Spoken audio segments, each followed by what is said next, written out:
नमस्कार, मैं हूं विनोद महला। आप देख रहे हैं द मुद्दा। थानेसर नगर परिषद की चेयरपर्सन का इस्तीफा चुनाव सीधे होने जा रहा है और 32 वार्डों में भी वोटिंग होगी। और यह माना जा रहा था कि नगर परिषद के चेयरपर्सन का चुनाव सीधे होगा तो जो वार्डों के चुनाव होंगे उसमें लोग ज़्यादा रुचि नहीं लेंगे, लेकिन ऐसा नहीं हुआ है। वार्डों के चुनाव में भी खूब लोग रुचि ले रहे हैं। जहाँ तक की बात करें, इस दफा थानेसर नगर परिषद में 32 वार्ड हैं और 8 से लेकर 10 सीटों पर कांग्रेस समर्थित और भारतीय जनता पार्टी के उम्मीदवार के बीच में कांटे का मुकाबला है। हालांकि ज़्यादातर सीटों पर भारतीय जनता पार्टी जीतती नजर आ रही है, लेकिन इसके बावजूद भी थानेसर नगर परिषद में एक ऐसा वार्ड है जहां पर भारतीय जनता पार्टी की प्रतिष्ठा दांव पर लग चुकी है और थानेसर नगर परिषद के लोगों की रुचि वार्ड नंबर 21 के नतीजों पर है। क्या भारतीय जनता पार्टी के प्रत्याशी वार्ड नंबर 21 जीत लेगी या फिर कांग्रेस समर्थित प्रत्याशी चुनाव जीतेगी? जहां तक की बात करें, ये वार्ड नंबर 21 से हॉट सीट बन चुका है और भारतीय जनता पार्टी की प्रतिष्ठा भी यहां पर दांव पर लग चुकी है। भारतीय जनता पार्टी ने यहां एकता गोयल सीकरी को चुनाव मैदान में उतारा है और सिंबल देकर उतारा है। जहां तक की बात करें, कांग्रेस पार्टी थानेसर नगर परिषद का जो वार्ड में पार्षद का चुनाव हो, वो सिंबल पर नहीं लड़ रही है और चेयरपर्सन का चुनाव निश्चित तौर पर वो सिंबल पर लड़ रही है। और यहाँ देखें तो नेहा गुप्ता को कांग्रेस पार्टी का समर्थन मिला है, आजाद प्रत्याशी है और जो टैग लगा हुआ है यह भी है कि वो सर्वजातीय उम्मीदवार है।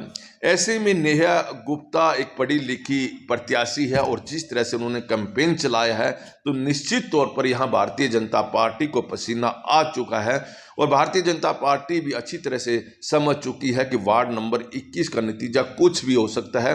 वो कांग्रेस समर्थित प्रत्याशी नेहा गुप्ता की तरफ भी जा सकता है और भारतीय जनता पार्टी की तरफ भी जा सकता है। यानी भारतीय जनता पार्टी के लिए वार्ड नंबर 21 आसान नहीं है। ऐसे में भारतीय जनता पार्टी ने यहाँ इस वार्ड में अपने बड़े बड़े नेता को प्रचार के लिए बुलाया है। चाहे बात करें प्रदेश अध्यक्ष मोहनलाल बड़ोले की, चाहे बात करें प्रदेश उपाध्यक्ष एडवोकेट वेदपाल की, या बात करें पूर्व राज्य मंत्री सुभाष सूदा की या दूसरे कई बड़े चेहरों की, तमाम चेहरों ने एकता गोयल सीकरी के लिए वोट मांगी है और एक सभा भी यहाँ पर आयोजित हुई है। बावजूद इसके यहाँ नेहा गुप्ता ने मुकाबला बड़ा रोमांचक बनाया हुआ है और यहाँ इस वार्ड में नतीजे कुछ भी आ सकते हैं। यानी कह सकते हैं कि थानेसर नगर परिषद में वार्ड बेसिक 32 हो, लेकिन हॉट वार्ड जो बना हुआ है वो वार्ड है 21। और बताते तो यही है भी है कि जो कांग्रेस के विधायक है अशोक अरोड़ा, उनका वार्ड भी यही है। वहीं पूर्व राज्य मंत्री सुभाष सूदा इस वार्ड में खूब रुचि ले रहे हैं, इसीलिए उन्होंने अपने जो मनपसंद चेहरे हैं एकता गोयल सीकरी को चुनाव मैदान में उतारा है और उन्हें लग रहा था कि एकता गोयल सीकरी बड़ी मजबूत उम्मीदवार रहेंगी और चुनाव आसानी से जीत लेंगी।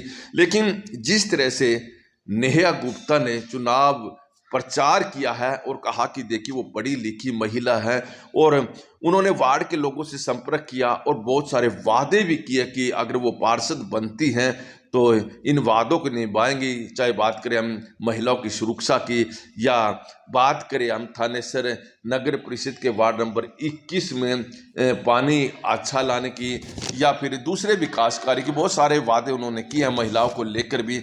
लेकिन अब 12 मार्च पर सबकी निगाहें रहेगी कि क्या नेहा गुप्ता यहाँ से चुनाव जीतेगी या फिर एकता गोयल सीकरी यहाँ से चुनाव जीतेगी। कह सकते हैं कि वार्ड नंबर 21 में जीत हासिल करना भारतीय जनता पार्टी के लिए भी मूंछों का सवाल बना हुआ है। अब यह देखना है कि मतदाता किस तरफ जाएंगे। तो देखें, निश्चित तौर पर भारतीय जनता पार्टी की हरियाणा में सरकार है और पूरे हरियाणा में जहां भी नगर निकाय के चुनाव हो रहे हैं, इस सत्ता का फायदा भारतीय जनता पार्टी के प्रत्याशियों को मिल रहा है। और देखिए, कांग्रेस पार्टी इस वार्ड में अच्छे तरीके से चुनाव लड़ रही है। हालांकि देखिए, पूरे हरियाणा की अगर हम बात करें, चाहे करनाल नगर निगम की बात करें या थानेसर की, यहाँ से कांग्रेस के बहुत बड़े बड़े चेहरे भी पार्टी छोड़कर भारतीय जनता पार्टी के खेमे में गए हुए हैं। लेकिन कहीं ना कहीं थानेसर नगर परिषद के वार्ड 21 की अगर हम बात करें, यह है वार्ड हॉट बना हुआ है और लोगों की रुचि इस वार्ड में ज्यादा है। इतनी रुचि नगर परिषद के चेयरपर्सन के नतीजे को लेकर भी नहीं है।